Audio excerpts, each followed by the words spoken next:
महादेवी, बूंद जब किसी मेघ की गोद से निकलती है तो उसके मन में असंख्य आशंकाएं होती हैं।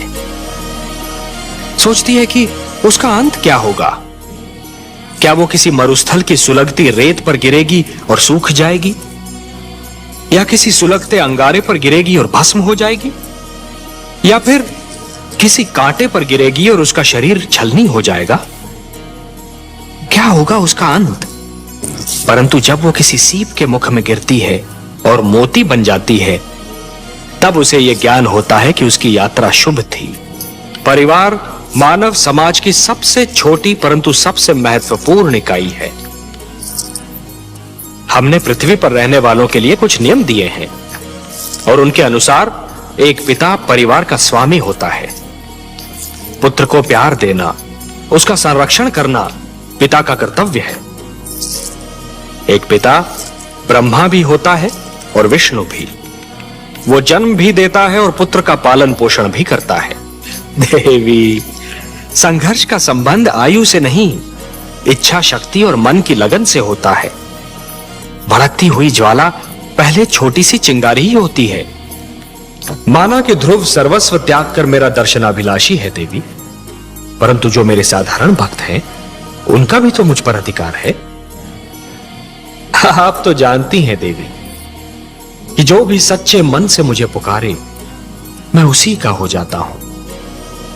तो फिर यह कैसे संभव है देवी कि मैं अपने असंख्य भक्तों को भूलकर केवल एक बालक को कृतार्थ करूं?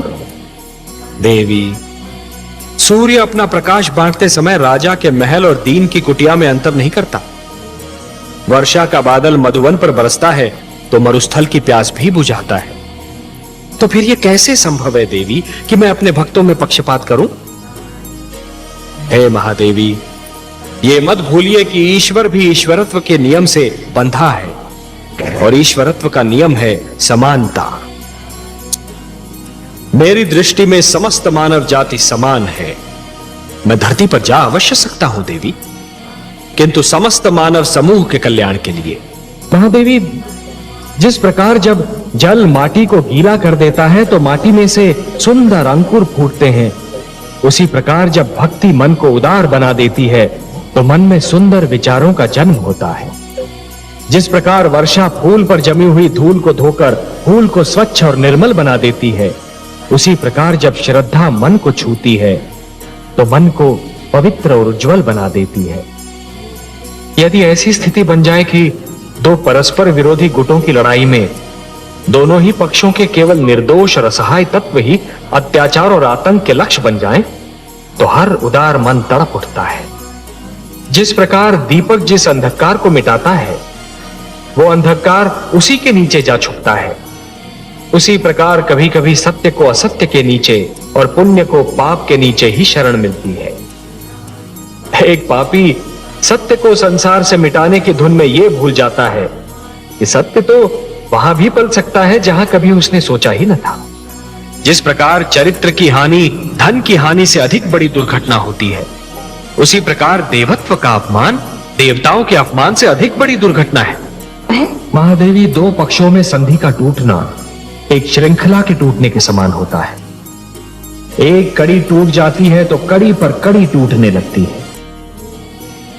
महादेवी, मोती जिस डोर में पिरोए हुए होते हैं, यदि वो डोर ही टूट जाए तो सारे के सारे मोती भूमि पर बिखर जाते हैं, और इन बिखरे हुए मोतियों को दोबारा समेटना और फिर से उसी डोर में पिरोना यह सरल कार्य नहीं होता। महादेवी, जानती हूँ कमल नयन, बसी बसाई नगरी को उजाड़ना सरल कार्य होता है, उसी नगरी को फिर से बसाना बहुत कठिन होता है। वर्ष और पीढ़ियां बीत जाती हैं उसे बसाने में। सत्य कहा महादेवी। समझौते का तोड़ना सदैव शत्रुता को जन्म देता है, और शत्रुता एक ऐसा विषैला पौधा है जिस पर केवल द्वेष के पुष्प और संदेह के कांटे ही उगते हैं, और ये द्वेष और संदेह कई पीढ़ियों तक अपना रंग दिखाते रहते हैं। पर यह जान लीजिए कि सृष्टि की हर वस्तु किसी न किसी सीमा में बंधी हुई है। इच्छा हो, ईर्ष्या हो, क्रोध हो, कोई भी भावना हो, उसकी अपनी सीमा होती है।